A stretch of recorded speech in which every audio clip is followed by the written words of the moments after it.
जय Hind everyone. UPSC Hindi पे आप सभी का स्वागत है। तो हम लोग अपना 1 ईयर करंट अफेयर सीरीज जो है उसको कंटिन्यू करेंगे। तो ऑलरेडी जो हम लोग करंट अफेयर सीरीज है इसमें 15 लेक्चर्स हो चुके हैं, ठीक है। तो सितंबर मंथ का करंट अफेयर हम लोगों ने कवर कर रखा है और अक्टूबर मंथ में ऑलरेडी 3 वीडियो बन चुके हैं, ठीक है, जिसमें हम लोग पॉलिटी, आईआर और इकोनॉमी के 2 लेक्चर्स ऑलरेडी कवर हो चुके हैं। तो आज हम लोग फिर से जो है इकोनॉमी का एक तरीके से लास्ट लेक्चर करेंगे। उसके बाद हम लोग आगे बढ़ेंगे अक्टूबर मंथ में। तो इकोनॉमी से पहले जो है हम लोग अपना जो प्रीलिम्स वाला जो फैक्ट करते हैं, जैसा कि मैं बताता हूँ कि पहला टॉपिक मैं प्रीलिम्स से स्पेसिफिक उठाता हूँ जिसमें से क्वेश्चन पूछे जाने के चांसेस ठीक ठाक होते हैं, ठीक है। तो आज का जो प्रीलिम्स स्पेसिफिक टॉपिक मैंने उठाया है वो बेसिकली जो है आपका मॉडर्न हिस्ट्री से मैंने उठाया है, ठीक है। तो मॉडर्न हिस्ट्री जब आप लोग पढ़ते होंगे तो उसमें एक स्पेक्ट्रम वाले में ट्रैवल मूवमेंट है, ठीक है, ट्रैवल मूवमेंट वो आपके एग्जाम के पॉइंट ऑफ व्यू से काफ़ी इंपॉर्टेंट हो जाता है, ठीक है। तो आप तो या तो स्पेक्ट्रम से कवर कर लीजिएगा, नहीं तो यहाँ पे मैंने एक जगह पे एक तरीके से इसको इंक्लूड किया है, ठीक है।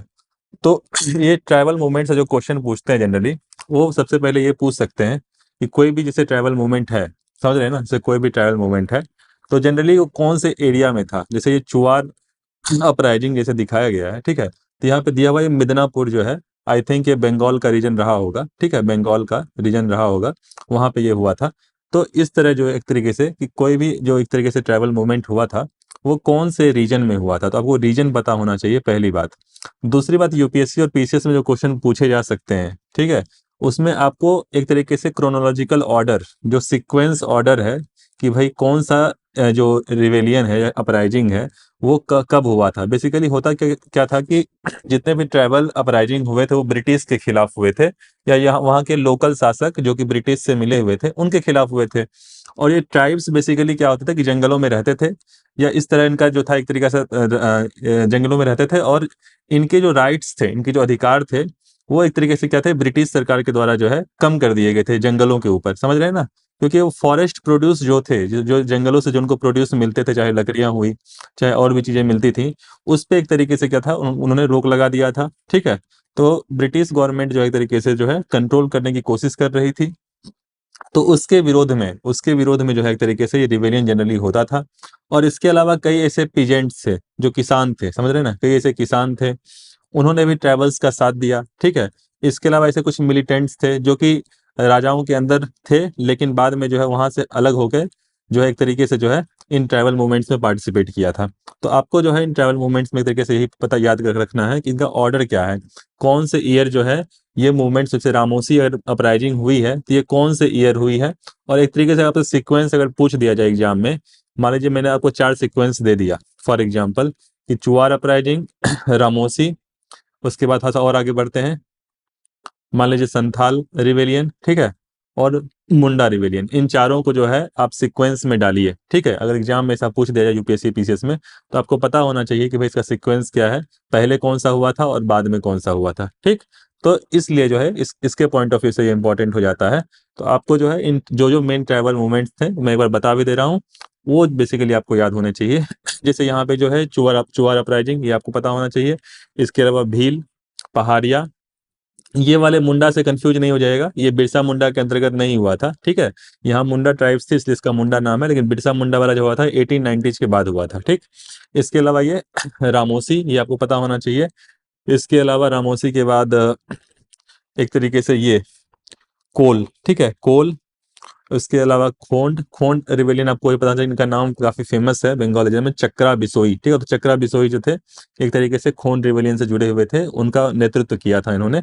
उसके बाद आइए आप संथाल, तो संथाल काफी फेमस था क्योंकि इसके जस्ट बाद जो है आपका 1857 जो रिवोल्ट हुआ था, 1857 का विद्रोह हुआ था, इसके जस्ट बाद हुआ था।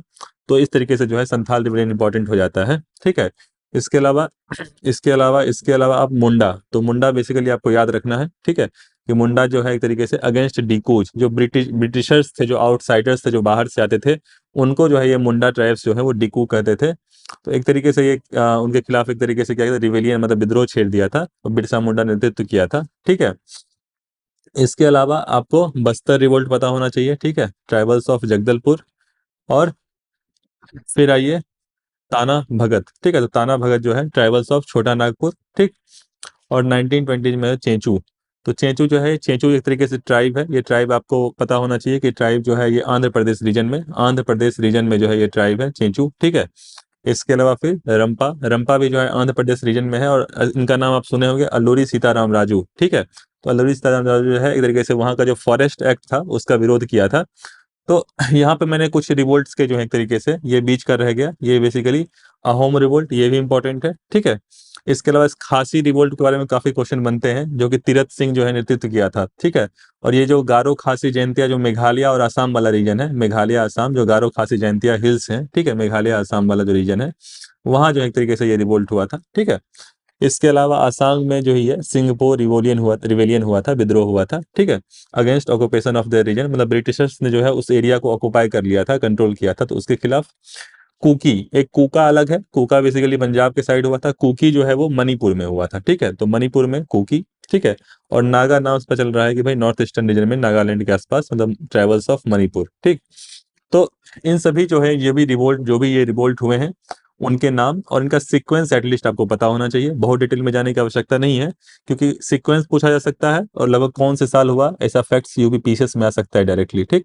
तो इसको लेके मैंने इसमें ऐड किया। अब आइए इकोनॉमी वाला टॉपिक, जो हम लोग अक्टूबर मंथ का करंट अफेयर है उसको हम लोग कवर करते हैं। तो ऑलरेडी जो है इकोनॉमी पे 2 लेक्चर हो चुके हैं, अगर नहीं कवर किया है जाकर कर लीजिए, क्योंकि साथ साथ में प्रीलिम्स का फैक्ट भी कवर करता हूँ, वो भी आपके एग्जाम के पॉइंट ऑफ व्यू से काफी इंपॉर्टेंट है। तो सबसे पहले नेशनल जो ड्राफ्ट कोल लॉजिस्टिक पॉलिसी, ठीक है। तो लॉजिस्टिक टर्मिनोलॉजी जैसे कि पता चल रहा है कि भाई कोल की एक तरीके से आवाजाही, जो ट्रांसपोर्टेशन है कोल का, ठीक है, कोल के ट्रांसपोर्टेशन में ठीक ठाक कॉस्ट गवर्नमेंट का आ जाता है, गवर्नमेंट का बहुत खर्चा आता है कोल के ट्रांसपोर्टेशन में, समझ रहे हैं ना। मान लीजिए जहाँ पे माइन होता है, समझ रहे हैं ना, तो माइन से ये कहीं फैक्ट्री में जाता होगा, जहाँ से एक तरीके से क्या होता होगा उसका केमिकल प्रोसेस के थ्रू उसको रिफाइन किया जाता होगा, समझ रहे हैं ना। फिर वहां से जो है ट्रांसपोर्टेशन होता है, तो जहाँ से जो कंजम्पशन, जो भी कंजम्पशन होता है वहां से वहां तक ले जाने में एक तरीके से इसका वेट जो भी हो, उसकी वजह से जो है इसका ट्रांसपोर्टेशन कॉस्ट हो चाहे जो भी हो वो ज्यादा आता है, ठीक है। तो गवर्नमेंट ने एक तरीके से टारगेट लिया कि भाई कोल के ट्रांसपोर्टेशन कॉस्ट को जो है कोल लॉजिस्टिक पॉलिसी उसको किस प्रकार से कम किया जाए, ठीक है। उसमें एक तरीके से जो भी इंफ्रास्ट्रक्चर जो है उसको इम्प्रूव करके उसको एक स्मार्ट हम लोग को एक कॉरिडोर बनाए, ठीक है। और किस प्रकार से जो है कॉस्ट जो है उसको रिडक्शन करना है, ठीक। तो उसके लिए गवर्नमेंट ने एक कोल गैसिफिकेशन पॉलिसी लाया था, कोल गैसिफिकेशन। तो कोल गैसिफिकेशन में मेरे को बताने के लिए 2-3 इंपॉर्टेंट चीजें हैं, ठीक है। तो कोल गैसिफिकेशन होता क्या है, तो कोल अगर आपको पता चला कि कोयला होता है, कोयला जो होता है काफी इंपॉर्टेंट सोर्स ऑफ एनर्जी होता है, उससे इलेक्ट्रिसिटी प्रोड्यूस होता है क्या, ऐसे कोयले को बर्न किया जाता है, जो कोयले को बर्न किया जाता है तो उससे जो हीट निकलती है, जो उससे एक तरीके से एनर्जी निकलती है, उससे क्या किया जाता है, पानी को गर्म किया जाता है, ठीक है। तो पानी को गर्म किया जाता है, उससे क्या होता है, भाप भाप जनरेट होता है, जो एवोपरेशन प्रोसेस होता है उसमें भाप जनरेट होता है, ठीक है, वेपर, ठीक है। तो वो एक तरीके से जो यूज किया जाता है टरबाइन को घुमाने के लिए, टरबाइन को घुमाने से क्या होता है, इलेक्ट्रिसिटी जनरेट होता है। तो ये एक तरीके से जो है वो प्रोसेस है इलेक्ट्रिसिटी जनरेट करने का, ठीक है। तो हुआ क्या कि भाई ये जो पूरा प्रोसेस होता है इसमें जैसे कोल को बर्न करते हैं तो उससे जो होता है काफी पॉल्यूशन भी होता है, समझ रहे हैं ना। तो गवर्नमेंट ने ये कोशिश की कि भाई 2000 टारगेट रखा, मिनिस्ट्री ऑफ कोल ने, जो कोयला मिनिस्ट्री है उसने टारगेट रखा मिनिस्ट्री ऑफ कोल ने कि 2030 तक अपने को 100 मिलियन टन जो है ये गैस, कोल गैस बनाना है, समझ रहे हैं ना। अपने को 100 मिलियन टन कोल गैसिफिकेशन करके कोल गैस एक तरीके से बनाना है, ठीक है। अब समझिए इसका फायदा क्या होगा, समझ रहे हैं ना। तो इससे फायदा बेसिकली ये होगा कि मान लीजिए कोल है, तो कोल क्या होता है, केमिस्ट्री थोड़ा बहुत आप पढ़े होंगे। तो कोल में एक तरीके से क्या होता है, हाइड्रोकार्बन होता है, हाइड्रोकार्बन मतलब क्या हुआ, कार्बन और हाइड्रोजन एक तरीके से होता है, ठीक है। तो कार्बन और हाइड्रोजन एक तरीके से होता है। अब इसको अगर हम लोग कोई भी चीज अगर बर्न होती है तो बिना ऑक्सीजन के बर्न नहीं होगी, सिंपल सी बात है, ठीक है। तो मान लीजिए ऑक्सीजन के प्रेजेंस में उसको हम लोग बर्न करते हैं, ठीक। उससे प्रोड्यूस क्या होता है, जनरली CO2 होता है, ठीक है। CO2 होता है और वाटर होता है, ये जनरली होता है, जो नॉर्मल एक प्रोसेस है, जो एक नॉर्मल प्रोसेस है कोल को बर्न करने का। और हीट होता है, सिंपल सी बात है, हीट। और इसी हीट का जो यूज होता है, जो ऊर्जा जनरेट होती है उससे जो है एक तरीके से पानी गर्म करके भाप जनरेट करके टरबाइन घुमाया जाता है, ये एक प्रोसेस होता है। लेकिन एक तरीके से जब साइंस आगे बढ़ा तो उसने सोचा भाई कोल से किस प्रकार से हम लोग ग्रीन एनर्जी जनरेट करें, मतलब कोल को किस प्रकार से हम लोग बर्न करें, कोल को एक कंट्रोल्ड एनवायरनमेंट में किस प्रकार से बर्न करें कि भाई अपने को थोड़ा ग्रीन एनर्जी मिले, क्योंकि इससे पॉल्यूशन जो है वो काफी ज्यादा होता है। ठीक है, तो हुआ क्या कि भाई कोल को जो है CO और H2 में कन्वर्ट किया गया। ठीक है, तो कोल को जब एक तरीके से बर्न किया गया कंट्रोल एनवायरनमेंट में, मतलब कुछ टेम्परेचर फिक्स किया गया और एयर प्रेशर जो है बढ़ाया गया, तो हाई प्रेशर में जब एक कंट्रोल एनवायरनमेंट में जब कोल को एक तरीके से बर्न किया गया, समझ रहे हैं ना, तो यहाँ भी ऑब्वियसली ऑक्सीजन के प्रेजेंस में ही होगा। तो यहाँ से क्या निकला, CO और H2। तो यहाँ से निकला CO और H2, यहाँ पे वाटर निकला, CO निकल रहा है, H2 निकल रहा है और वाटर वेपर निकल रहा है। ठीक है, अच्छा भाई, तो इससे फायदा क्या हुआ, जो कोल, ये इसको कोल गैसिफिकेशन प्रोसेस कहते हैं, जहां पे चूंकि गैस के रूप में हाइड्रोजन मिल रहा है, गैस के रूप में क्या मिल रहा है, हाइड्रोजन मिल रहा है, तो इसलिए इसको क्या कहते हैं, कोल गैसिफिकेशन प्रोसेस। ठीक, तो कोल गैसिफिकेशन प्रोसेस जो है, इसमें हाइड्रोजन मिल रहा है और हाइड्रोजन जो है ये बहुत ही ज्यादा एक तरीके से फ्यूल जनरेट करता है, एक तरीके से क्लीन फ्यूल है, एक तरीके से समझ रहे हैं ना। इसका जो है आप इसको बर्न कीजिए, बहुत ज्यादा एनर्जी जनरेट करता है, बहुत ज्यादा एनर्जी जनरेट करता है और ग्रीन एनर्जी जनरेट करता है, मतलब बहुत ही क्लीन एनर्जी और एक तरीके से ग्रीन एनर्जी जनरेट करता है हाइड्रोजन। इसकी कैलोरीफिक वैल्यू भी बहुत ज्यादा होती है, इसकी जो कैलोरीफिक वैल्यू है हाइड्रोजन की, ये बहुत ज्यादा होती है, तो हाई कैलोरीफिक वैल्यू, तो कैलोरीफिक वैल्यू जो है एक तरीके से इसकी बहुत ज्यादा है। ठीक, तो मैंने आपको बताया कि जैसे पहले जो कोल बर्न करते थे उसमें बहुत ज्यादा कार्बन डाइऑक्साइड निकलता था, जो ग्रीन हाउस गैस है, जो कि एटमॉस्फेयर के लिए सही नहीं है। तो फिर इसको एक तरीके से कंट्रोल एनवायरनमेंट में जब किया गया तो CO और H2 किया गया। अब इसका भी यूज किया जाता है, CO का भी, जो कार्बन मोनोऑक्साइड जनरेट होता है, लेकिन हाइड्रोजन जो है वो एक तरीके से ग्रीन एनर्जी के रूप में प्राप्त होता है। लेकिन यहाँ पे भी जो है स्लैग जनरेट होता है, स्लैग। ऐसा तो हुआ कि भाई ग्रीन एनर्जी तो जनरेट होगा, समझ रहे हैं ना, एक क्लीन एनर्जी मिलेगा। ट्रांसपोर्टेशन जो है, अगर हम लोग एक बार कोल को गैस में कन्वर्ट कर लेते हैं, एक बार हम लोग कोयले को गैस में कन्वर्ट कर लेते हैं, तो पाइपलाइन के थ्रू जो है, पाइपलाइन के थ्रू उसका एक तरीके से ट्रांसपोर्टेशन होगा। आप लोग देखते हैं आजकल गैस का ट्रांसपोर्टेशन पाइपलाइन के थ्रू होता है, तो उससे एक तरीके से क्या होगा कि भाई ट्रांसपोर्टेशन कॉस्ट तो अपना डिक्रीज करेगा, इसमें कोई शक नहीं है। ठीक है, इसके अलावा जो अपना पेरिस क्लाइमेट चेंज का जो एक तरीके से COP21 था, उसका एक तरीके से टारगेट है, पेरिस वाला जो टारगेट हम लोग लिए थे, मोदी जी जिन्होंने लिया था, जो वो बेसिकली अचीव करने में भी सहायता मिलेगी अरे हम लोग ग्रीन एनर्जी में ट्रांसफॉर्म कर पाते हैं तो। लेकिन स्लैग भी जनरेट होगा, समझ रहे हैं ना, जब केमिकल तरीके से उसका ट्रीटमेंट होगा तो जो स्लरी या स्लैग होगा, स्लैग प्लस वाटर जो होगा वो क्या करेगा, ग्राउंड वाटर का कंटेमिनेशन करेगा। जो ग्राउंड वाटर होता है उसका क्या करेगा, तरीके से कंटेमिनेशन मतलब पॉल्यूशन करेगा, समझ रहे हैं ना, तो ग्राउंड वाटर पॉल्यूशन मान लीजिए। ठीक, तो ये एक समस्या जो है वो आने वाली है। इसके अलावा जो एक बड़ी समस्या है हाइड्रोजन, आपसे बोला जाए हाइड्रोजन जनरेट तो होता है, लेकिन हाइड्रोजन बहुत ही ज्यादा फ्लेमेबल है, मतलब बहुत ज्वलनशील है, तो बहुत ज्यादा ज्वलनशील है और बहुत ज्यादा हाई एनर्जी जनरेट करता है। तो मान लीजिए जहां पर माइनिंग एरिया है, माइनिंग एरिया पे ही वहां पे कन्वर्ट किया जाएगा, जहां से कोल जनरेट होता है वहीं पे कहीं आसपास जो है कोल का गैसिफिकेशन होगा, मतलब कोल को गैस में कन्वर्ट किया जाएगा और उस गैस को ट्रांसपोर्ट किया जाएगा। लेकिन अगर हाइड्रोजन जनरेट होता है जो कि बहुत ज़्यादा इन्फ्लेमेबल है, बहुत ज़्यादा ज्वलनशील है, तो उससे क्या होगा, उससे एक तरीके से खतरा रहेगा कि भाई जो कोयले की एक तरीके से माइनिंग एरिया है वहाँ आग न लग जाए, कोई इंसिडेंट ना हो जाए, एक ये बहुत बड़ा खतरा है। इसके अलावा जो इंडियन कोल होते हैं, जो भारत भारत में जो कोयले एक तरीके से खनन होता है, उसमें ऐश कंटेंट बहुत ज्यादा होता है, मतलब एक तरीके से ज्यादातर कंटेंट जो है वो ऐश राख। ठीक है, तो ऐश कंटेंट बहुत ज्यादा होता है। ठीक, तो ये कुछ समस्याएं हैं। और एक जो सबसे बड़ी समस्या है कि वन टाइम इन्वेस्टमेंट, अभी शुरुआत में अभी इंडिया में कुछ कोल गैसिफिकेशन के लिए कुछ बहुत बड़ा प्रोजेक्ट अभी नहीं हुआ है, तो शुरुआत में जो वन टाइम इन्वेस्टमेंट है इसमें बहुत ज्यादा है, क्योंकि सब कुछ जो है आपको पाइपलाइन बिछाना पड़ेगा, समझ रहे हैं ना, और उसको कोल को गैस में कन्वर्ट करके हर जगह पहुंचाना। तो ये एक तरीके से जो है जहां भी आवश्यकता पड़े तो वहां वो एक तरीके से वन टाइम इन्वेस्टमेंट जो है ये बहुत ज्यादा है, लेकिन एक बार अगर ये हो गया तो उसके बाद फिर जो है काफी समस्याएं सही हो जाएंगे।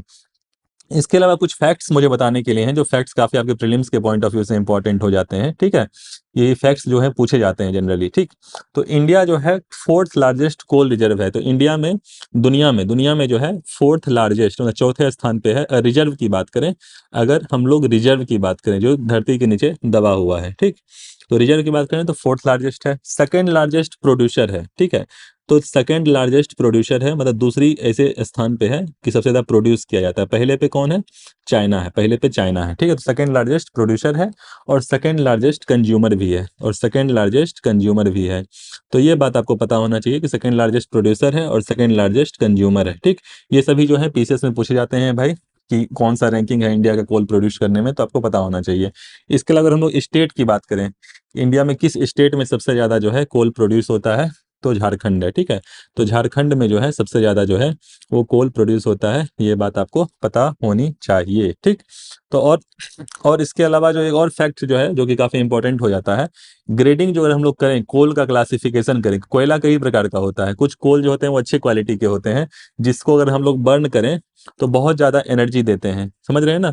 और कुछ कोल ऐसे होते हैं जिनको आप बर्न कर दीजिए, जलाइए, तो सिर्फ धुआं धुआं देगा, एनर्जी नहीं देगा, ठीक है। तो ऐसे प्रकार के भी कुछ कोल होते हैं। तो जो अच्छे क्वालिटी के कोल होते हैं वो इंडिया में चूंकि बहुत कम ही पाए जाते हैं, तो उनका ग्रेडेशन हम लोग करें तो सबसे अच्छा क्वालिटी जो है एंथ्रासाइट माना जाता है, एंथ्रासाइट, ठीक। उसके बाद बिटुमिनस, उसके बाद बिटुमिनस, ठीक। उसके बाद सब बिटुमिनस, उसके बाद सब बिटुमिनस, ठीक है। तो ये आपको पता होना चाहिए कि भाई सबसे अच्छा कोल कौन सा होता है। उसके बाद लिग्नाइट, उसके बाद लिग्नाइट, और सबसे जो घटिया क्वालिटी का होता है उसको पीट कहते हैं, ठीक है। तो पीट, तो इसको आप ध्यान में रखिएगा कि सबसे अच्छा एंथ्रासाइट होता है और सबसे बेकार पीट होता है, बीच में बिटुमिनस और लिग्नाइट होते हैं। और इसमें सबसे सबसे ज़्यादा अमाउंट में लगभग 80 to 90% कार्बन होता है। तो इसकी वजह से जो है इसमें हाई कैलोरीफिक वैल्यू, मतलब ज़्यादा एनर्जी प्रोड्यूस करने की क्षमता होती है, ठीक। अब आइए नेक्स्ट टॉपिक पे। तो ये बेसिकली आपके जो GS3 है उसके पॉइंट ऑफ व्यू से ये इंपॉर्टेंट हो जाता है, ठीक। अब आइए नेक्स्ट टॉपिक पे, वन नेशन वन फर्टिलाइजर। तो नाम से पता चल रहा है कि भाई एक तरीके से एकीकरण किया गया है, कि कई जगह से जो है फर्टिलाइजर प्रोड्यूस किया था, कई फैक्ट्री थी, कई कंपनियां थी जो प्रोड्यूस करती थी, कई ट्रेड एंटिटी थी जो उसका ट्रेड करती थी।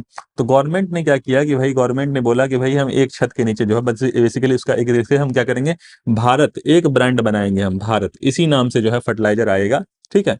इसी नाम से मान लीजिए एक पैकेट है, एक कोई पैकेट है जिसमें फर्टिलाइजर आता है, एक तरीके से मान लीजिए बोरा है, इसमें जो 2/3 रहेगा पोर्शन, उस पर एक तरीके से क्या लिखा रहेगा, भारत लिखा रहेगा, ठीक है। भारत रहेगा और उसका लोगो रहेगा, ठीक।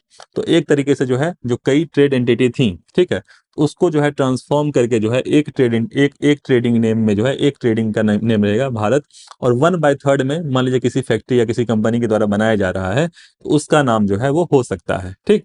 तो पहली बात तो ये है कि एक ब्रांड बनाया गया, समझ रहे हैं ना, उसमें बेसिकली भारत रखा गया उसका नाम, और उसी नाम से जो है यूरिया आएगा, ठीक। तो इसको बेसिकली एक परियोजना के अंतर्गत लॉन्च किया गया है, मिनिस्ट्री ऑफ केमिकल फर्टिलाइजर, ये याद रखिएगा। लॉन्च प्राइम मिनिस्टर भारतीय जन उर्वरक परियोजना, तो PMBJP, ठीक है। तो PMBJP भारतीय जन उर्वरक परियोजना, इसको कहा गया वन नेशन वन फर्टिलाइजर, ठीक है। तो एक तरीके से क्वालिटी चेक करने के लिए कि भाई कई जगह से प्रोड्यूस होता था, उसमें एक तरीके से क्वालिटी जो है सिमिलर हो, ठीक है, क्वालिटी सिमिलर हो, रेट सिमिलर हो, एक यूनिफॉर्मिटी आए, एक यूनिफॉर्मिटी आए क्वालिटी में, रेट में, ठीक है। तो उसके लिए बेसिकली एक तरीके से मोटिव यही है, जो उसका ऑब्जेक्टिव है, जो उद्देश्य है इस स्कीम का, वो यही है कि भाई कई जगह से प्रोड्यूस होता था, उसमें रेट में कुछ इरेगुलरिटी थी या क्वालिटी में कुछ वो था, डिफरेंसेस थे, तो उसको किस प्रकार से जो है एक सिमिलैरिटी ला सकें, चाहे डिफरेंट स्टेट हो, डिफरेंट एरिया में जहाँ भी प्रोड्यूस होते थे, ठीक है। तो एक एक ही जो है ट्रेडिंग नेम जो है भारत के अंतर्गत, भारत ब्रांड नेम के अंदर लाया गया है, ठीक है। तो अगर हम लोग फर्टिलाइजर की बात करें, अगर हम लोग फर्टिलाइजर की बात करें, तो फर्टिलाइजर जो है जनरली इसमें 3 कैटेगरी आ जाती हैं, जो फर्टिलाइजर है इसमें 3 कैटेगरी आ जाती हैं। तो फर्टिलाइजर जो है जनरली किसान लोग यूज करते हैं, जनरली किसान लोग, और भी इसके यूजेज होते हैं, जनरली किसान लोग जो है अपनी जो एक तरीके से सॉइल की फर्टिलिटी है, सॉइल की जो उर्वरा शक्ति है, जो एक तरीके से मिट्टी की उर्वरा शक्ति है, जो खेती के लिए यूज होता है, उसमें एक तरीके से बढ़ाने के लिए यूज होता है। इसके अलावा जो है पशुओं के लिए भी बेसिकली यूज होता है। तो इसमें सबसे पहले फर्टिलाइजर में है यूरिया, ठीक है। तो जो सबसे ज्यादा यूज होता है यूरिया, जो है सबसे ज्यादा प्रोड्यूस किया जाता है इंडिया में, मतलब जो भी फर्टिलाइजर, बाकी फर्टिलाइजर हैं, कई तरह के फर्टिलाइजर होते हैं, तो यूरिया सबसे ज्यादा प्रोड्यूस किया जाता है। और इसके अलावा यूरिया सबसे ज्यादा कंज्यूम भी किया जाता है, सबसे ज्यादा खपत जो है वो यूरिया का ही है। और इम्पोर्ट भी करना पड़ता है, मतलब खपत समझिए प्रोडक्शन लेवल से ज्यादा है, तभी इंडिया को इम्पोर्ट करना पड़ता है, ठीक है। इसके अलावा DAP, डाई अमोनियम फॉस्फेट, ये एक तरीके से फर्टिलाइजर है। इसके अलावा MOP, ठीक। तो म्यूरेट ऑफ पोटास, ठीक है। तो ये एक अलग अलग फर्टिलाइजर है, ठीक है। तो ये सभी जो है फर्टिलाइजर है, ठीक है। तो area is most produce most consume, यहाँ पे लिखा हुआ है सबसे ज्यादा प्रोडक्शन होता है, and most consume 74% of share, and most imported, import भी करना पड़ता है, ठीक है। इसके अलावा fertiliser is form of 8 core industry, ठीक है। तो कोर इंडस्ट्री का क्लासिफिकेशन इस तरीके से कहा जाए, काफी इंपॉर्टेंट इंडस्ट्री होती है। जैसे कोर इंडस्ट्री, आपको सारी की सारी कोर इंडस्ट्री याद होनी चाहिए, ठीक है। सारे की सारी कोर इंडस्ट्री याद होनी चाहिए। आपसे प्रीलिम्स में पूछ दिया जाए कि ये कोर इंडस्ट्री है या नहीं है, तो आपको पता होना चाहिए। तो कोर इंडस्ट्री बेसिकली आईआईपी पे डिसाइड होता है, आईआईपी, ठीक है, इंडेक्स ऑफ इंडस्ट्रियल प्रोडक्शन, ठीक है। तो बेसिकली जो अलग अलग इंडस्ट्री होती है, ठीक है, अलग अलग इंडस्ट्री होती है, उनके ग्रोथ रेट के बेसिस पे, उनका ग्रोथ रेट अलग अलग इंडस्ट्री का, चाहे वो माइनिंग हो, मैन्युफैक्चरिंग हो, इलेक्ट्रिसिटी हो, चाहे वो स्टील हो, तो जो भी इंडस्ट्री होती हैं उनका ग्रोथ रेट क्या है, उसको उसके एक मापदंड के लिए इंडेक्स ऑफ इंडस्ट्रियल प्रोडक्शन जो होता है वो होता है, और ये पब्लिश होता है सीएसओ के द्वारा, सेंट्रल स्टैटिस्टिकल ऑफिस के द्वारा, ठीक है। तो ये आपको पता होना चाहिए कि जो अलग अलग इंडस्ट्रीज होती हैं, कई तरह की इंडस्ट्रीज होती हैं, तो उनका एक तरीके से जो है ग्रेडिंग की जाती है, जो कि आईआईपी के द्वारा होता है। एक इंडेक्स होता है, इंडेक्स ऑफ इंडस्ट्रियल प्रोडक्शन, जो कि सीएसओ के द्वारा दिया जाता है। अब आपको ये पता होना चाहिए 8 कोर इंडस्ट्री हैं, ठीक है, इनके नाम आपको पता होने चाहिए, और इनकी एक तरीके से वो पता होना चाहिए कि भाई क्या इनका ग्रेडेशन है। तो सबसे पहले जो 8 कोर इंडस्ट्री हैं, ये 40.27% जो है वो आईआईपी का है। जो इंडेक्स ऑफ इंडस्ट्रियल प्रोडक्शन है सभी इंडस्ट्रीज का, उसका जो है 40.27% है, समझ रहे हैं। तो इनका हिस्सा जो है इन 8 कोर इंडस्ट्री का, वो सारी इंडस्ट्री में से जो इंडेक्स ऑफ इंडस्ट्रियल प्रोडक्शन है उसका जो है वो 40% लगभग है, ठीक है। अब आपको इसमें परसेंटेज पता होना चाहिए कि भाई किसका कितना रेशियो है। तो सबसे ज्यादा रिफाइनरी का है। तो इसमें 8 कोर इंडस्ट्री में इन सभी का आपको नाम पता होना चाहिए। तो रिफाइनरी पहले पे है, फिर दूसरा इलेक्ट्रिसिटी। रिफाइनरी आप समझ रहे हैं, जहां पे जो ऑयल आता है बाहर से, क्रूड ऑयल आता है, उसको एक तरीके से रिफाइन किया जाता है। उसके बाद बेसिकली जो है आपके पास आता है इलेक्ट्रिसिटी, ठीक। तो इलेक्ट्रिसिटी, उसके बाद स्टील, उसके बाद स्टील, ठीक, उसके बाद कोल, कोल, फिर इसके बाद क्रूड ऑयल, क्रूड ऑयल, फिर नेचुरल गैस, कोल के बाद natural gas, sorry crude natural gas, ठीक है, फिर सीमेंट, फिर सीमेंट, और सबसे जो एक तरीके से परसेंटेज है फर्टिलाइजर का, ठीक। लेकिन ये कोर इंडस्ट्री में आ जाता है, ठीक। तो ये 8 कोर इंडस्ट्री आपको प्रीलिम्स के पॉइंट ऑफ व्यू से याद होना चाहिए, और इसमें सबसे ज्यादा वेटेज जो है, वेटेज वो रिफाइनरी का है, सबसे कम फर्टिलाइजर का है। और शुरुआत के 3 याद रख लीजिएगा, सबसे ज्यादा रिफाइनरी, इलेक्ट्रिसिटी, फिर स्टील, और सबसे कम फर्टिलाइजर। तो ये इतना कम से कम आप ध्यान रखिएगा, ठीक। और आईआईपी जो है वो सीएसओ मॉस्पी जो है, मॉस्पी एक तरीके से संस्था है सीएसओ, तो उसके अंदर बेसिकली रिलीज होता है, ठीक है। अब बेसिकली होता क्या है कि ये जो फर्टिलाइजर्स होते हैं, ये न्यूज में इसलिए है कि गवर्नमेंट जो है इसको कंट्रोल करने की कोशिश क्यों कर रही है, कि गवर्नमेंट ठीक ठाक सब्सिडी देती है, गवर्नमेंट जो है वो ठीक ठाक सब्सिडी देती है फर्टिलाइजर पे। अब सब्सिडी क्या होता है, सब्सिडी बेसिकली ये होता है कि मान लीजिए कोई भी प्रोडक्ट, मान लीजिए फर्टिलाइजर ही जो है, ठीक है, फर्टिलाइजर जो है कोई कंपनी बना रही है, ठीक है। तो फर्टिलाइजर मान लीजिए ए कंपनी है, ये फर्टिलाइजर बना रही है, ठीक। तो फर्टिलाइजर जो बनाते वक्त जो है इस कंपनी का कुछ ना कुछ कॉस्ट आता होगा, कुछ मटेरियल यूज करती होगी, कुछ लेबर चार्ज आता होगा, कुछ मशीनरी कॉस्ट आता होगा, ठीक है, कुछ लेबर चार्ज आता होगा, कुछ मशीनरी कॉस्ट आता होगा। तो कुछ मशीनरी कॉस्ट आने के बाद जो है इस फर्टिलाइजर के प्रोडक्शन में कुछ कॉस्ट आया, ठीक है। तो उस कॉस्ट प्लस कुछ प्रॉफिट लेके, मान लीजिए कंपनी बना रही है तो अपना कुछ प्रॉफिट भी देखेगी। एक तरीके से एक एमआरपी तय किया जाता है कि मैक्सिमम रिटेल प्राइस जो है वो बेसिकली जो है ये एमआरपी इतने पे जो है ये बेचा जाएगा, ठीक है। अब ये एमआरपी बहुत ज्यादा हो जाता है, ठीक है, तो एमआरपी ज्यादा होता है, और इसको यूज करने वाले कौन है, इसको यूज करने वाले जो हैं किसान हैं, फार्मर्स हैं। गरीब किसान भी यूज करता है, अमीर किसान भी यूज करता है, तो जो फार्मर्स हैं उसको यूज करने वाले हैं, ठीक। तो बेसिकली गवर्नमेंट क्या करती है, गवर्नमेंट सब्सिडी देती है। सब्सिडी किसको देती है, कंपनी को ही देती है। कंपनी को ही देती है कि भाई तुम इतने इतने इतने पे बेचो, ठीक है। सब्सिडी देती है कि भाई इतना तुम माइनस कर दो, हम तुमको इतना पैसा देंगे, कंपनी को गवर्नमेंट पैसा देगी। और फिर एक तरीके से जो है जो प्रोडक्ट है वो काफी कम दामों पे जो है, जो फर्टिलाइजर है वो कम प्राइस पे, तो कम दाम पे जो है एक तरीके से फार्मर्स को उपलब्ध कराया जाता है। तो सिंपल सा हिसाब किताब है कि फर्टिलाइजर को कॉस्ट को कम करने के लिए जो है, ताकि गरीब किसान यूज कर सकें, सभी किसान यूज कर सकें, उस पर गवर्नमेंट सब्सिडी देती है। तो ये हिसाब किताब है। तो सभी प्रकार के फर्टिलाइजर्स पे चूंकि सब्सिडी गवर्नमेंट देती है, तो उससे बेसिकली क्या होता है कि हाई फिजिकल बर्डन तो ये एक बहुत बड़ी समस्या है। तो हाई फिस्कल बर्डन जो है ये 0.5% ऑफ जीडीपी, तो 0.5% जो इंडिया का जीडीपी है वो एक तरीके से फर्टिलाइजर के सब्सिडी में जाता है। इसको जब देखा गया तो ये आया लगभग 0.8 लाख करोड़, 0.8 लाख करोड़ रुपया जो है गवर्नमेंट का सब्सिडी में जाता है, फर्टिलाइजर सब्सिडी में, ठीक है। इसके अलावा जो है import dependency of fertiliser sector, इसके अलावा इतना फर्टिलाइजर प्रोडक्शन के बाद भी जो है इंडिया इंपोर्ट पे डिपेंडेंट है, इंडिया को इंपोर्ट करना पड़ता है, ठीक है। और इसके अलावा चूंकि फर्टिलाइजर का दाम जो है वो काफी कम रखा गया है, गवर्नमेंट सब्सिडी भी देती है, ठीक है, और ठीक ठाक फर्टिलाइजर जो है मार्केट में पहुंचता भी है। तो जो किसान होते हैं वो चूंकि उनको जो है अपना सॉइल को मेंटेन करने का, सॉइल के फर्टिलिटी को, सॉइल की उर्वरा शक्ति को मेंटेन करने का एक ही तरीका सूझता है उनको कि भाई क्या करें, तो फर्टिलाइजर डाल दो, ज्यादा फर्टिलाइजर डाल दो।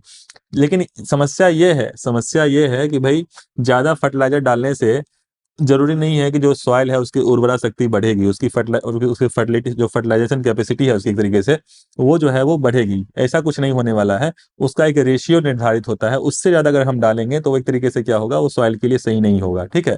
और चूंकि फर्टिलाइजर में भी क्या होते हैं, केमिकल होते हैं, फर्टिलाइजर में भी क्या होते हैं, केमिकल होते हैं, और वो केमिकल लीच होके उसकी लीचिंग होगी और ग्राउंड वाटर में जो है वो जाके मिल जाएंगे, और ग्राउंड वाटर हम लोग जो है यूज करते हैं।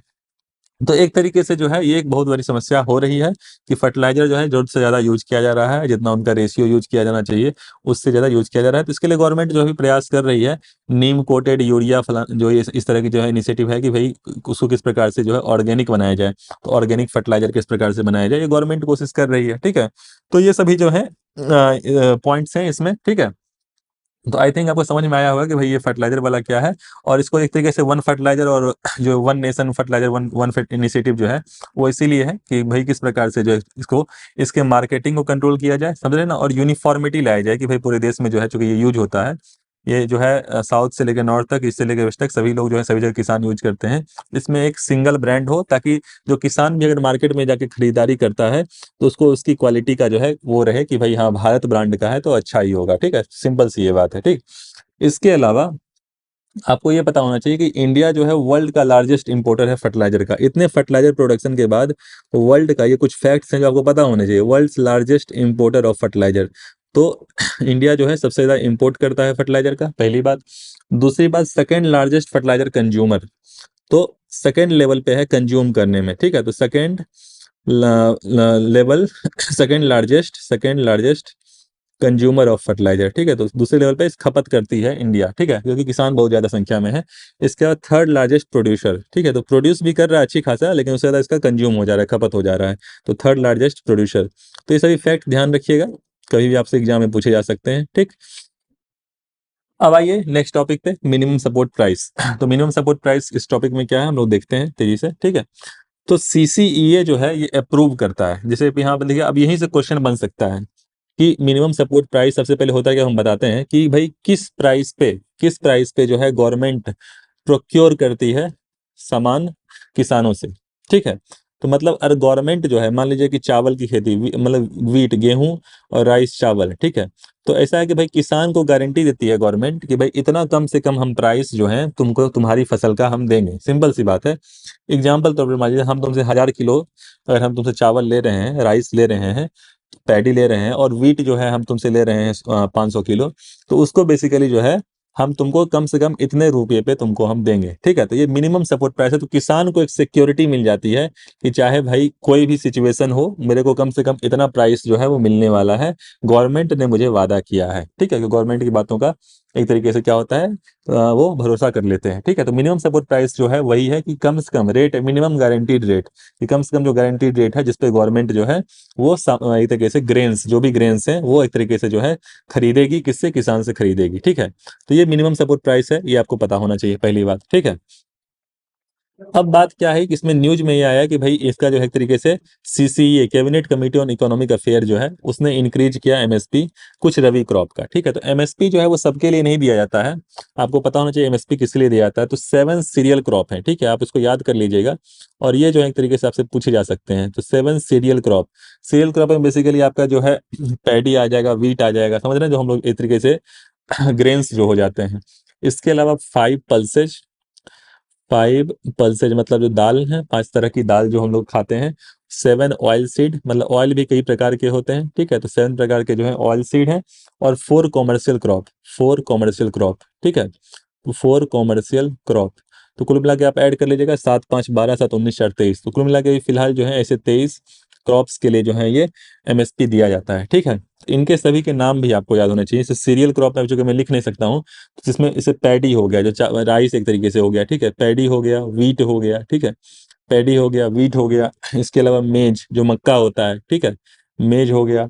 इसके अलावा आपका ज्वार बाजरा रागी जो कोर्स सीरियल को कहते हैं, ठीक है, कोर्स सीरियल कहते हैं, ज्वार बाजरा रागी, ज्वार बाजरा रागी। आप बताइएगा ये तीनों जो हैं सबसे ज़्यादा कौन से स्टेट में पाए जाते हैं? ज्वार किस स्टेट में सबसे ज़्यादा पाया जाता है, बाजरा किस स्टेट में सबसे ज़्यादा पाया जाता है, और रागी किस स्टेट में ज़्यादा पाया जाता है, ये आपको कमेंट सेक्शन में बताना है। इसके अलावा बारले, ठीक, तो ये सभी जो है इनके इनमें जो है एमएसपी गवर्नमेंट देती है, ठीक है। लेकिन लेकिन क्या है कि भाई लोगों को आदत है कि सबसे ज़्यादा एमएसपी एक तरीके से मिलता है पैडी और वीट में, कि इसका प्रोडक्शन जो है ठीक ठाक होता है, खरीफ में पैडी हो जाता है और रबी सीजन में जो है वीट हो जाता है, ठीक है। तो एक तरीके से ये भी समस्या है कि जो किसान होते हैं वो ज़्यादा अमाउंट में जो है वो पैडी और वीट, जो पैडी और वीट है ये ज़्यादा अमाउंट में जो है, ये ज़्यादा अमाउंट में जो है वे उपज करते हैं। जबकि ज्वार बाजरा रागी जो है इसके लिए कम पानी चाहिए, जरूरी नहीं है इसके लिए ठीक ठाक आपको बारिश होनी चाहिए या इरिगेशन करना पड़े। इसको एक तरीके से कोर्स सीरियल कहते हैं। इनकी न्यूट्रिएंट वैल्यू भी जो है, न्यूट्रिएंट वैल्यू जो इनकी जो होती है, इसमें ठीक ठाक न्यूट्रिएंट्स होते हैं, वो भी अच्छी खासी होती है। इसलिए 2023 में जो है, 2023 में एफएओ जो है, फूड एंड एग्रीकल्चर ऑर्गेनाइजेशन, ये international year of millet, international year of millet जो है ये एक तरीके से मिला है कि इसको एक तरीके से मनाया जाए, सेलिब्रेट किया जाए कि भाई लोगों को जो है, जो ये कोर्स सीरियल जो ज्वार बाजरा रागी होते हैं इनको लोग जो है खाएं। इसलिए खाएं कि भाई इसमें न्यूट्रिएंट्स ज़्यादा अच्छे होते हैं। पैडी वीट, चूंकि हम लोग अभी नॉर्थ इंडियन में हैं, साउथ इंडिया और वेस्ट इंडिया, ईस्ट इंडिया का नहीं बता सकता। नॉर्थ इंडियन जो यूपी बिहार रीजन है, चाहे पंजाब रीजन है, यहाँ पर जनरली जो है वो वीट और पैडी, मतलब चावल खा रहे हैं या तो रोटी खा रहे हैं, पराठा खा रहे हैं तो वो भी तो रोटी का बना होता है, मतलब वीट का ही होता है। तो बेसिकली इस पे हम लोग ज़्यादा डिपेंडेंट है। लेकिन कोर्स से ज्वार बाजरा रागी कोई नहीं खाता, क्योंकि इसमें न्यूट्रिएंट्स भी ज़्यादा होते हैं, उसका लो ग्लाइसेमिक इंडेक्स भी होता है, लो ग्लाइसेमिक इंडेक्स भी होता है। एक तो इसमें ग्लूकोज वैल्यू भी कम होती है, मतलब आप डायबिटीज़ वगैरह भी अगर आपको है तो उसमें भी कोई दिक्कत नहीं है, समझ रहे हैं ना। तो ये सभी चीज़ें जो है देख के जो है गवर्नमेंट प्रमोट कर रही है कोर्स सीरियल्स को, ज्वार बाजरा रागी को। तो फिलहाल मैं आपको बताता कि एमएसपी जो है ये 23 क्रॉप्स में दिया जाता है, 7 cereal crop, 5 pulses, 7 oil seed and 4 commercial crop. इन सभी के नाम जो है आप जाकर देख लीजिएगा और याद कर लीजिएगा। पीसीएस में या यूपीएससी में जो है पूछे जाने के चांसेस ज़्यादा हैं कि भाई इसको इसको जो है एमएसपी के अंदर इंक्लूड किया गया है या नहीं किया गया है, ठीक, तो ये आपको पता होना चाहिए। इसके अलावा यहाँ पे दिया हुआ कि MSP system was started in 1966-7, तो इस टाइम जो है स्टार्ट किया गया था, ठीक। और एक तरीके से एक सेफ्टी है, जो एमएसपी है, मिनिमम सपोर्ट प्राइस, एक तरीके से गवर्नमेंट की सेफ्टी है कि भाई तुम्हारी ये हो चाहे किसी भी तरह की सिचुएशन में जो है कम से कम इतना प्राइस सपोर्ट तुमको गवर्नमेंट देगी, ठीक। तो सिंपल सी बात है, मिनिमम सपोर्ट प्राइस, ठीक। इसमें रिकमेंडेशन जो है वो सीएसीपी करती है कि कितना एमएसपी दिया जाना चाहिए। तो कितना एमएसपी दिया जाना चाहिए इसका रिकमेंडेशन जो है वो सीएसीपी करती है, ये कमीशन है। और ये ministry of agriculture and farmer welfare, ministry of agriculture and farmer welfare के अंदर एक तरीके से बॉडी है, कमीशन है, जो कि रिकमेंडेशन करती है, ठीक है। लेकिन इसको अप्रूव कौन करते हैं? Cabinet committee of economic affair. तो cabinet committee of economic affair, जो cabinet committee of economic affair है, फाइनली यही डिसाइड करती है कि कितना एमएसपी जो है ये होगा, ठीक है। Cabinet committee of economic affair. तो आपसे अगर पूछा जाए कि भाई रिकमेंड कौन करता है एमएसपी, तो रिकमेंड सीएसीपी करती है, लेकिन अप्रूव कौन करती है, कि फाइनली डिसाइड कौन करती है, सीसीईए। और सीसीए को हेड कौन करते हैं? सीसीए का हेड कौन होता है? वो तो प्राइम मिनिस्टर है, ठीक है। तो अपने मोदी जी जो है वो सीसीए के हेड है, cabinet committee of economic affair के। और कितने तरह की कैबिनेट कमेटी होती है, अगर आपको ध्यान में नहीं हो तो एक बार जाके देख लीजिएगा, काफी इंपॉर्टेंट है। इसके अलावा CACP determine MSP based on the expenses incurred by farmer. तो ये भी सीएसीपी जो हर साल चूंकि डिसाइड होता है, हर साल एक तरीके से देखती है इस बार सीजन में कैसा सीजन रहा, लोगों की, किसानों की उपज कैसी रही। अगर अच्छी खासी उपज रही फिर हो सकता है एमएसपी जो है उसके हिसाब से वो जो डिसाइड करे गवर्नमेंट। कम उपज रही, ज़्यादा रही, बारिश हुई या नहीं हुई, मानसून ठीक से हुआ या हुआ नहीं, बारिश हुई या नहीं हुई, मानसून ठीक से आया या नहीं आया, तो सभी चीज़ें जो है एक तरीके से डिसाइड करती हैं। लेकिन एमएसपी में एक तरीके से सिस्टम क्या हुआ कि कुछ एक तरीके से इशूज देखे गए, कुछ समस्याएं देखी गई एमएसपी में। समस्याएं क्या देखी गई एमएसपी में? जो प्रोक्योरमेंट लेवल पे है, जो प्रोक्योरमेंट लेवल पे जो है देखा गया कि भाई गवर्नमेंट के पास ठीक ठाक मशीनरी नहीं है। अगर वीट और राइस की बात करें, मतलब चावल और गेहूं की बात करें, तो यहाँ पे फूड कॉर्पोरेशन ऑफ इंडिया है, ये ठीक ठाक प्रोक्योरमेंट कर लेता है, ठीक है। लेकिन एक और भी समस्या जो हमेशा न्यूज में आती रहती है कि जो स्टोरेज फैसिलिटी है, मतलब चावल और गेहूं जो है जहाँ पे स्टोरेज किया जा रहा है वेयर हाउसेज में, वहाँ पे वो सड़ रहे हैं, ठीक है, और लोगों में डिस्ट्रीब्यूट नहीं हुए हैं, ठीक है। तो एक बहुत बड़ी समस्या है वीट और राइस का। जैसे गवर्नमेंट का नेशनल फूड सिक्योरिटी एक्ट है, आप लोग पढ़े होंगे, जैसे कल मैंने बताया था कल लेक्चर में, इसमें भी तो यही है कि भाई जो कम प्राइस पे जो है लोगों को चावल जो है और गेहूं है, चाहे कोर्स सीरियल जो है वो दिए जाते हैं। तो ये बेसिकली जो है इसमें वीट और राइस के अलावा जो है जो भी इसमें इंक्लूड किए गए हैं, क्योंकि मैंने बताया कि 23 ऐसे क्रॉप हैं जिनको इंक्लूड किया गया है, तो उसको एक तरीके से जो है वो सपोर्ट नहीं मिल पाता है। जैसे कि यहाँ पे लिखा हुआ है कि इकोलॉजिकल जो है, कि मतलब वीट और पैडी, खासकर पैडी में जो है जो इसमें ठीक ठाक बारिश चाहिए, इरिगेशन चाहिए, जहाँ पे बारिश नहीं हो रहा है वहाँ इरिगेशन चाहिए। तो उससे क्या होता है, एक तरीके से क्या होता है, वाटर एक तरीके से हार्वेस्ट हो रहा है, समझ रहे ना, ग्राउंड वाटर लेवल कम हो रहा है। जैसे पंजाब में एक इशू आया है, पंजाब में इशू आया है कि वहाँ पे इरिगेशन जितना यूपी में चाहिए होता है या कहीं और चाहिए था, उससे कहीं ज्यादा इरिगेशन की आवश्यकता है, क्योंकि वहाँ का सॉइल की सैलिनिटी है, जो सॉइल की सैलिनिटी है वो काफी ज्यादा बढ़ गई है, ठीक है। तो काफी ज्यादा इरिगेशन की आवश्यकता पड़ती है। तो अपने को इस पे डिपेंडेंस हम लोग कम करेंगे। गवर्नमेंट को क्या करना चाहिए कि चावल और गेहूं पे थोड़ा सा डिपेंडेंस कम करें और बाकी क्रॉप्स पे थोड़ा एमएसपी, मिनिमम सपोर्ट प्राइस ज्यादा दें। इसलिए दें कि भाई जो हॉर्टिकल्चर है, जो मतलब सब्जियां हैं, फल हैं, उसको एक तरीके से प्रमोट करना चाहिए कि इसका उपज जो है वो किसान बढ़ाएं, हॉर्टिकल्चर का उपज जो है किसान बढ़ाएं, ताकि जो है एक तरीके से किसानों का भी फायदा हो, और एक तरीके से क्या होगा, जो सॉइल है उसकी फर्टिलिटी भी जो है बनी रहेगी, तो सॉइल की फर्टिलिटी भी जो है बनी रहेगी, और एक तरीके से किसानों का भी हॉर्टिकल्चर से फायदा होगा। सिर्फ चावल गेहूं से कोई न्यूट्रिएंट शरीर को नहीं मिलने वाला है, ठीक। और जब हॉर्टिकल्चर अगर आएगा, सब्जियों की उपज बढ़ेगी, फलों का उपज बढ़ेगा, तो सिर्फ उन लोगों को क्या मिलेगा, फाइबर मिलेगा, प्रोटीन मिलेगा, विटामिन मिलेगा, ठीक। इसके अलावा डिस्पैरिटी है अमोंग स्टेट। ऐसा देखा गया कि 95% जो एक तरीके से जो है जो पंजाब का बताया गया कि more than 95% of paddy grower benefit from MSP in Punjab, ठीक है। तो पंजाब में ज्यादातर किसान 95% लोगों को जो है एमएसपी का फायदा मिला, जबकि यूपी में जो है सिर्फ 3.6% फार्मर्स को जो है वो बेनिफिट मिला। तो आप देख सकते हैं डिस्पैरिटी कितनी है, एक जगह पे काफी ज्यादा संख्या में जो है किसानों को फायदा हो रहा है, एक जगह पे नहीं फायदा हो रहा है। तो गवर्नमेंट पे भी ध्यान देना है कि भाई जो इस तरीके जो एक तरीके से डिस्पैरिटी है, जो एक तरीके से वो है डिफरेंसेज हैं अलग अलग स्टेट में, उसको कम किया जाए, ठीक है। तो मैंने 2-3 पॉइंट्स बताए इस सूझ में कि सबसे पहले जो है वीट और पैडी पे डिपेंडेंस अपने को कम करना है, बाकी बाकी जो क्रॉप्स हैं उनके प्रोक्योरमेंट और उनके एमएसपी पे भी ध्यान दिया जाना चाहिए, लोगों को प्रमोट करना चाहिए कि उसकी उपज बढ़ाए ताकि सॉइल की फर्टिलिटी बनी रहे, और लोगों को एक तरीके से जो के पास जो है एक तरीके से विटामिन और फाइबर का सोर्स भी आए हॉर्टिकल्चर के थ्रू, ठीक है। इसके अलावा फिजिकल बर्डन, क्योंकि गवर्नमेंट जो है कम दामों पे जो है गवर्नमेंट एमएसपी देती है, तो किसान को एक तरीके से सपोर्ट तो मिलता है, लेकिन गवर्नमेंट का ठीक ठाक पैसा जो है उसमें एमएसपी के थ्रू चलाया जाता है। तो गवर्नमेंट पे क्या है, फिजिकल बर्डन भी है, गवर्नमेंट पे एक तरीके से क्या है, फिजिकल बर्डन भी है, ठीक है। इसके अलावा जो कि वीट और राइस के लिए एमएसपी मिलता है, वीट और राइस के लिए एमएसपी मिलता है, उससे जो है फार्मर्स भी एक तरीके से डिस्करेजमेंट मिलती है कि भाई वो हॉर्टिकल्चर क्रॉप जो है, सब्जियां जो है वो उगाते नहीं है, ठीक है, सब्जियों का उपज नहीं करते हैं। तो एक तरीके से मैंने बताया कि हॉर्टिकल्चर जो सब्जियां हैं, फल है, उसके उसको उसको उपज करने के लिए भी है गवर्नमेंट को प्रमोट करना चाहिए, ठीक है। तो कुछ पॉइंट्स थे जो कि मैंने आपको बताया, ध्यान रखना चाहिए आपको। अब आइए जो लास्ट का टॉपिक है आज का, development of north eastern region, ठीक है। तो ये डोनर कहते हैं इसको शॉर्ट फॉर्म में, ठीक। तो इसके लिए बेसिक नॉर्थ ईस्टर्न रीजन में डेवलपमेंट के लिए प्राइम मिनिस्टर डिवाइन प्रोग्राम, तो पीएम डिवाइन, तो आपसे प्रीलिम्स में पूछ दिया कि पीएम डिवाइन इसे शॉर्ट फॉर्म में लिखा हो और पूछे भाई किसके लिए है, तो नॉर्थ ईस्ट रीजन में आपके 8 स्टेट आ जाते हैं।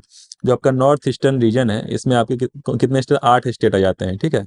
8 स्टेट में जो है सेवन सिस्टर प्लस सिक्किम, तो 7 सिस्टर प्लस सिक्किम, तो इसमें कौन कौन से आ जाते हैं, आपका सिक्किम हो गया, असम हो गया, उसके अलावा अरुणाचल प्रदेश, नागालैंड, मणिपुर, मिजोरम, त्रिपुरा, मेघालय, ठीक है। तो अरुणाचल प्रदेश, नागालैंड, मणिपुर, मिजोरम, त्रिपुरा, मेघालय, आसाम, और उसके बाद फिर आपका ये सिक्किम, ठीक है। तो 7 स्टेट हो गए प्लस सिक्किम, कुल मिला के 8 स्टेट आते हैं जो कि ये नॉर्थ ईस्टर्न रीजन में आ जाते हैं। और सिस्टर स्टेट जो है सिक्किम को छोड़ के बाकी जो कि जुड़े हुए हैं, सिक्किम चूंकि सिलीगुड़ी कॉरिडोर से जो है अलग हो जाता है, जिसको चिकन स्नेक भी कहते हैं, तो जिसकी वजह से जो एक तरीके से इसको क्या कहते हैं, ये अलग हो जाता है, लेकिन इनको जो है नॉर्थ ईस्टर्न रीजन में ही इंक्लूड किया जाता है। अब नॉर्थ ईस्टर्न रीजन के बारे में 2-3 फैक्ट आपको जो पता होना चाहिए कि नॉर्थ ईस्टर्न रीजन का पॉपुलेशन बहुत कम है, अब इतना बड़ा एरिया है, इस तरीके से समझिए कि ये 8% ऑफ लैंड एरिया, इंडिया का जो भी लैंड एरिया है उसका 8% है, 8% ऑफ लैंड एरिया है, लेकिन पॉपुलेशन के नाम पे सिर्फ 3.76% इंडिया का है। तो 3.76% पॉपुलेशन है और लैंड एरिया जो है वो क्या है, 8%। ठीक है, इसके अलावा बहुत ही ज़्यादा जियोग्राफिकली भी रिच है, वहाँ फॉरेस्ट का परसेंटेज भी जो है नॉर्थ ईस्टर्न रीजन में जाएंगे तो मिजोरम में काफ़ी ज़्यादा है, अरुणाचल प्रदेश में काफ़ी ज़्यादा है, तो ये आपको पता होना चाहिए। आसाम में भी ज़्यादा है, मेघालय में भी ज़्यादा है। इसके अलावा जो हाइड्रो पावर प्रोजेक्ट्स हैं, ठीक है, इसके अलावा पॉपुलेशन जो है, सॉरी ये मैंने जो 3.76% है, और पॉपुलेशन 4.5 करोड़ जो है इसकी पॉपुलेशन है, 4.5 करोड़ है, जो कि आप समझ सकते हैं यूपी की पॉपुलेशन अराउंड 25 करोड़ है। तो यूपी की पॉपुलेशन अराउंड 25 करोड़ है और यहाँ का पॉपुलेशन पूरे सभी स्टेट्स का मिला दिया जाए तो लगभग 5 करोड़ है। तो समझ सकते हैं कितना एक तरीके से डिफरेंस है, यूपी के पॉपुलेशन का 1/5 है, लेकिन अब ठीक ठाक एरिया है। तो ये सभी चीज़ें हैं, और हाइड्रो पावर पोटेंशियल भी काफ़ी ज़्यादा है। वहाँ के जो नदियाँ हैं वो काफ़ी तेज बहती हैं, ठीक है, काफ़ी उनका फ्लो ज़्यादा होता है, तो उससे जो है जैसे इलेक्ट्रिसिटी प्रोडक्शन भी हो सकता है, जो कि इंडिया और बांग्लादेश का इशू भी है। इंडिया और बांग्लादेश में कई ऐसे रिवर्स हैं जिसमें एक तरीके से ये इशू भी है। ठीक, तो कुछ ऐसे पॉइंट्स जो मैंने आपको बताया कि नॉर्थ ईस्टर्न रीजन के बारे में। ठीक, अब जो ये प्राइम मिनिस्टर डिवाइन प्रोजेक्ट है, ये क्या है हम लोग देख लेते हैं। एक तरीके से नॉर्थ ईस्टर्न रीजन में डेवलपमेंट के लिए है कि भाई नॉर्थ ईस्टर्न रीजन में किस प्रकार से डेवलपमेंट किया जाए। तो किस प्रकार से डेवलपमेंट करना है, तो इंफ्रास्ट्रक्चर डेवलपमेंट करना है। ऐसा देखा गया कि जो नॉर्थ ईस्टर्न रीजन है वो बाकी जगहों से जो है थोड़ा सा पिछड़ा रह गया है, समझ रहे हैं ना। या तो हो सकता है वहाँ के एक तरीके से जोग्राफिकल जो एक तरीके से एरिया है, पहाड़ है, पठार है, जंगल है, तो वहाँ पे जो डेवलपमेंट गया नहीं, ठीक से विकास नहीं हो पाया, तो इनके यहाँ पे इंफ्रास्ट्रक्चर पे ध्यान देना है, पहली बात। दूसरी बात, सोशल डेवलपमेंट में भी टारगेट किया गया कि जो यूथ हैं, जो एक तरीके से युवा हैं, युवा वर्ग जो है, एक यूथ है, और दूसरा जो वुमेन है, ठीक है, तो इनकी आजीविका पे, इनकी लाइवलीहुड पे जो है ध्यान देना है। दूसरी बात ये ध्यान रखेगी। तीसरी बात, सेंट्रल सेक्टर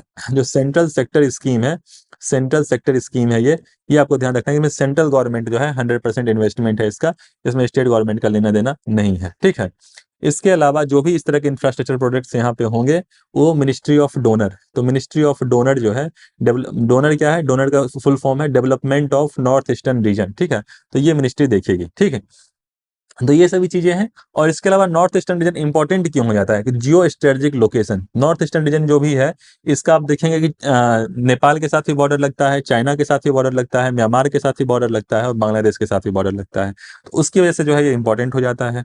इसके अलावा huge potential of agriculture trade में जैसे कुछ फ्रूट्स होते हैं, जैसे पाइन एप्पल है, जैक फ्रूट मतलब आपका कटहल हो गया, कैबेज, ऑरेंज, इसकी भी ठीक ठाक जो है एक तरीके से एग्रीकल्चर में वहाँ पे उपज होती है। इसके अलावा एक्ट ईस्ट पॉलिसी बार बार जो है न्यूज में आता है कि जो भी एक तरीके से जो अपना साउथ ईस्ट एशिया है, जो साउथ ईस्ट एशिया है जिसमें आपका म्यांमार हो गया, थाईलैंड हो गया, लाओस हो गया, वियतनाम हो गया, कंबोडिया हो गया, मलेशिया हो गया, इंडोनेशिया हो गया, समझ रहे हैं ना, तो सिंगापुर हो गया, तो ये सभी जो है एक तरीके से ईस्ट एशिया में आ जाते हैं या साउथ ईस्ट एशिया में आ जाते हैं, तो उनको एक तरीके से जो है ये नॉर्थ ईस्टर्न स्टेट्स जोड़ती है, समझ रहे हैं ना, वहां से जो है एक तरीके से बॉर्डर लगता है, इसलिए एक्ट ईस्ट पॉलिसी में ये अहम हो जाता है। इसके अलावा जो एक सबसे महत्वपूर्ण फैक्ट जो मुझे बताने के लिए है, जो कि आपके एग्जाम के पॉइंट ऑफ व्यू से इंपॉर्टेंट है, आप लोग जब लक्ष्मीकांत पढ़ते होंगे पॉलिटी में तो वहां पे भी ये आता होगा। ठीक है, उसमें एक जोनल काउंसिल होता है। ठीक है, तो जोनल काउंसिल में से इंडिया को इसे देखिए जोन में डिवाइड किया गया और उसमें किस प्रकार से कोऑर्डिनेशन हो, यूनिटी हो, उस पर ध्यान दिया गया। ठीक है, तो जोनल काउंसिल जो है ये जनरली क्वेश्चन पूछा था, जैसे स्टेचुरी बॉडी है, कॉन्स्टिट्यूशनल बॉडी है, तो जोनल काउंसिल स्टेचुरी बॉडी है। ठीक है, तो जोनल काउंसिल जो है वो स्टेचुरी बॉडी है, पहली बात तो ये। दूसरी बात, स्टेट रीऑर्गेनाइजेशन एक्ट 1956 के अंतर्गत जो है ये बॉडी बनी थी, स्टेट रीऑर्गेनाइजेशन एक्ट। ठीक है, इसके अंतर्गत ये बॉडी बनी है। इसके अलावा आपको पता होना चाहिए 1956, ठीक, इसके अलावा आपको पता होना चाहिए कि इसमें 5 जोन जो है डिसाइड किए गए जनरल काउंसिल में, 5 जोन। ठीक है, तो 5 जोन में कौन कौन से जोन आए, northern zone, southern zone, northern, southern, eastern, ठीक, वेस्टर्न, ठीक, नॉर्थर्न, साउथर्न, ईस्टर्न, वेस्टर्न और सेंट्रल। तो जो भी स्टेट्स हैं उनको इन 5 जोन में डिवाइड किया गया। ठीक है, उनका एक तरीके से विभाजीकरण किया गया, लेकिन जो है एक जोन बच गया वो नॉर्थ ईस्टर्न है, तो उसके लिए जो है 5 जोन के अलावा जो है नॉर्थ ईस्टर्न रीजन बना, उसको नॉर्थ ईस्टर्न काउंसिल कहा गया। क्या कहा गया, नॉर्थ ईस्टर्न काउंसिल कहा गया। तो नॉर्थ ईस्टर्न काउंसिल जो है इसको नॉर्थ ईस्टर्न काउंसिल एक्ट बना, तो नॉर्थ ईस्टर्न काउंसिल एक्ट बना। उसके तहत जो है सो कवर किया गया एक्ट 1971। तो मैंने आपको क्या क्या बताया कि जोनल काउंसिल जो है एक तरीके से इसका ऑब्जेक्टिव जोनल काउंसिल का बस यही था कि एक तरीके से जो है जो भी स्टेट से उनमें यूनिटी लाया जाए। जैसे आप जाएंगे जैसे आप अलग अलग रीजन में जाएंगे, समझ रहे हैं ना, जैसे पंजाब जाएंगे तो वहाँ पंजाबी को ज्यादा प्रमोट किया जाएगा कि भाई तुम लोग बाहर के हो, ठीक है, मतलब ऐसा, मतलब कुछ लोगों का ऐसा होता है, आप भी ऐसा जानते हैं। महाराष्ट्र में जाएंगे तो भाई मराठी लोग हैं यहाँ पे पहले हैं, चाहे यूपी का ही ले लीजिए, चाहे किसी और एक स्टेट का भी ले लीजिए, समझ रहे हैं ना। जैसे साउथ इंडिया में जाएंगे तो भाई तुम नॉर्थ इंडिया, और साउथ इंडिया वाला नॉर्थ में जाएगा तो भाई तुम साउथ इंडिया से हो। तो इस तरह की डिफरेंसेज ना हो, नहीं भाई, हमारे में यूनिटी है, हम सभी इंडियन हैं, हमारी एक ही आइडेंटिटी है कि भाई हम इंडियन हैं, हम कोई यहाँ से पंजाबी यूपी और ये सभी से नहीं है। हमका भले ही मेरा कल्चर अलग है, हमारे बोलने का कल्चर अलग है, हमारे रहने का कल्चर अलग है, वेशभूषा या खान पान जो है उसमें डिफरेंसेज हो सकते हैं, लेकिन लेकिन हम सभी की एक ही आइडेंटिटी है, वो इंडियन है। तो एक तरीके से एकीकरण करने के लिए जनरल काउंसिल बनाया गया था कि ये सभी जो है बॉडी मिलती हैं, और इसके जो हेड होते हैं, जो चेयरमैन होते हैं जनरल काउंसिल के, चाहे वो नॉर्थ ईस्टर्न काउंसिल भी हो, उसके चेयरमैन जो होते हैं वो मिनिस्ट्री ऑफ होम अफेयर होते हैं, ताकि एक आपसी सद्भाव हो, कोऑर्डिनेशन हो, चाहे कोई प्रोजेक्ट हो, चाहे कोई इकोनॉमिक प्रोजेक्ट हो, तो आपस में साथ मिलकर करें, समझ रहे हैं ना। तो चेयरमैन जो होते हैं वो मिनिस्ट्री ऑफ होम अफेयर, तो एक तरीके से जो होम होम अफेयर के जो मिनिस्टर होते हैं, ठीक है, वो एक तरीके से होते हैं इसके चेयरमैन, ठीक है। तो इसके नेशनल इंटीग्रेशन जो होता है, एक तरीके से ऑब्जेक्टिव है कि देश को जो है एकजुट करना है, भले ही जो है डिवीजन, एक तरीके से हम लोग का कल्चर अलग है, ठीक है। तो नेशनल इंटीग्रेशन जो है इसका एक तरीके से जो है ये मोटिव है, ठीक। तो इसी के तहत जो नॉर्थ ईस्टर्न काउंसिल है, तो नॉर्थ ईस्टर्न काउंसिल में ये 8 स्टेट आ जाते हैं, जिन 8 स्टेट के बारे में ऊपर चर्चा मैंने किया, ये 8 स्टेट जो है ये नॉर्थ ईस्टर्न काउंसिल में जाते हैं, और ये मिनिस्ट्री ऑफ डोनर, जो ministry of development of north eastern region है, वो इसको देखती है। तो ये मैंने आपको बताया कि ये नॉर्थ ईस्टर्न काउंसिल है, ये इसमें 8 स्टेट आते हैं, और मिनिस्ट्री ऑफ डोनर एक तरीके से वाइस चेयरमैन है, चेयरमैन तो मिनिस्ट्री ऑफ होम अफेयर ही है सभी जनरल काउंसिल के, ठीक। तो मैंने इसके बारे में थोड़ा डिटेल में आपको बताया कि भाई बेसिकली जो है जनरल काउंसिल क्या होता है, ठीक। तो ऑलरेडी जो है इकोनॉमी पे हम लोगों ने 3 लेक्चर में कवर कर लिया है, और अक्टूबर मंथ का हमको लगता है कि अब 4-5 लेक्चर में जो है अक्टूबर मंथ खत्म हो जाएगा, ठीक है। तो हम लोग फिर से कल मिलते हैं, तब तक के लिए गुड बाय, जय हिंद। आप लोग जो है वीडियो देखते रहिए, पसंद आता है तो लाइक भी करते रहिए, शेयर भी करिए, ठीक। बाय।